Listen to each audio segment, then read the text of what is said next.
જય શ્રી કૃષ્ણ, જય સિયારામ. કેમ છો બધા? મજામાં ને? મોહિની એકાદશીની ખૂબ ખૂબ શુભેચ્છા. જુઓ આપણે ત્રણેય જોઈન્ટ કરી લીધા છે અને એમાં નીચેની સાઈડ આપણે આ લેસ લગાવવાના છે. બહુ એકદમ ગુલાબી કે લાલ ખબર નહીં કેવી દેખાય છે. આ લેસ લગાવવાના છે અને આ એક લેસ લાગે છે. હવે એની ઉપર આપણે આ બીલું લગાવશું. આપણે બીલું લેસ એક મળી ગઈ તો એ લગાવશું. જો લેસ લાગી આપણે પિંક અને બ્લુ બે લગાવી છે કે સરસ લાગે છે. હવે આપણે આમાં ઉપરની સાઈડ આમ પ્લેટ લઈ લેશું આવી રીતે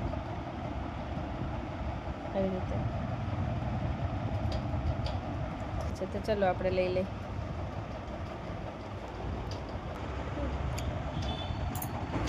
પછી બે સાઈડ છે ને આ દૂધિયા લેસ લગાવી દેવાની છે. જો બે સાઈડ એટલે છે ને એના દોરા ન નીકળે. તો ચલો આપણે લગાવી લઈએ.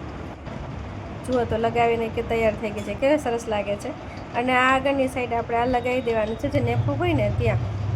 એટલે અને એની જ દોરી રાખવાની છે. આપણે અંદરથી નાળી નાખવાની નથી. એટલે આની જ દોરી રાખી અને બનાવવાનો છે. તો કેવો સરસ થઈ ગયો છે ચણિયો આપણે બનીને તૈયાર. એકદમ મસ્ત લાગે છે ને. આવી જ રીતે આપણે બીજો ચણિયો પણ તૈયાર કરી લઈશું. કેમ કે મોહિની એકાદશી છે એટલે આપણે રાધાજી અને કાનાજીને બેને ચણિયાચોળી આપણે પહેરાવાના છીએ. તો જુઓ આમાં આપણે બે લેસ લગાવી દીધી છે અને ફરતે બે સાઈડ દૂધિયા લેસ પણ લગાવી દીધી છે. અને હવે ઉપર નેફાની સાઈડ આપણે લેસ લગાવવાની છે. આ જે ચપટી વાયરી હોય ને જેને નેફો આવે ને તે આની વચ્ચે રાખવાનું છે અને આમ વારી અને આપણે નેફો એનો વારવાનો હશે. એની અંદર આપણે નાળી કે જે ઓલી દોરી કે આપણે લેસ ઝીણી રાખીને એ નથી રાખવાની અને એમાં સીવી લેવાનો છે. અને આ બ્લાઉઝ માટેના પીસ કરેલા છે એમાં આ ફરતે લેસ લગાવી અને આપણે બ્લાઉઝ બનાવી લેવાના છે. એના માટે આપણે ક્યારેક અલગથી વિડીયો બનાવશું. જો લેસ લગાવી લીધી છે. આમાંથી આપણે નાના લાલા માટે થઈને વસ્ત્ર કે પોશાક બનાવવાના છે. જો ફરતે બે સાઈડ લેસ લગાવી દીધી અને ચપટી વારી અને પોશાક બનાવી લઈશું. આની ઉપર આપણે તરત ઇસ્ત્રી નહીં કરી કેમ કે આ નેટ છે એટલે બળી જાય. આપણે રાખી અને પછી આપણે ઇસ્ત્રી કરીશું. તો ચલો આપણે એ કરી લઈએ. જુઓ આપણા રાધા કૃષ્ણના વાઘા બનીને તૈયાર છે. કાલ મોહિની એકાદશી છે તો આપણે આ જ ચણિયાચોળી છે કાનજી મહારાજને પહેરાવાના છીએ અને આ આપણે રાધાજીને પહેરાવાના છીએ.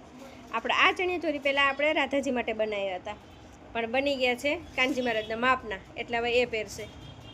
અને આ આપણે રાધાજીને પહેરાવાના છે. જુઓ એમના માટે એકદમ સરસ બન્યા છે. જુઓ એટલે કાનજી મહારાજ નહીં સરસ જ બન્યા છે પણ આ જુઓ કેટલા સરસ છે. અને આ બે ચૂન્ની છે પિંક એ લગાવશું તો રાખશું તો રાખશું નહીંતર આ ચૂન્ની અને આ ચૂન્ની આપણે નાખશું. જોઈએ હવે કાલે કેવા લાગે છે ને કેવા સરસ બન્યા છે. કાલે પહેરાવ્યા પછી ખબર પડશે. તો આપણે હવે કાલે મળીએ. ચૂન્ની તો બનાવી જ છે પણ છતાંય આપણે જે યલો કલરની છે ને આ ચૂન્ની આ નેટ આપણે લીધી છે ને એમાં આપણે લેસ લગાવવાના છે કિનારે. પછી જોઈએ આગળ શું કરીએ. કેમ કે કાનજી મહારાજ મગજમાં નાખ્યું છે કે આપણે એમને છે ને એ ચૂન્ની એટલી બધી નથી રાખવી કે નથી પહેરવી એટલે આપણે ફરીથી આ ચૂન્ની બનાવવાના છે. અને અત્યારે કેટલા વાગ્યા છે તો 11:06 થઈ ગયા છે રાતના.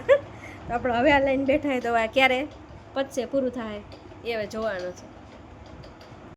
જો આપણે આ યલો ઉપર આ પિંક લેસ લગાવી છે હવે એની ઉપર આપણે લગાવી દઈશું. તો જુઓ આપણી ચૂન્ની તૈયાર થઈ ગઈ છે લેસ લગાવીને. આપણે આમાં બીજું કંઈ નથી કરવાનું. આપણે આમ સિમ્પલ જ ચૂન્ની રાખવાના છીએ. જો લાલાનો પોશાક કેવો સરસ બન્યો છે ને. અને આ છે કાનજી મહારાજ અને રાધાજીનો પોશાક.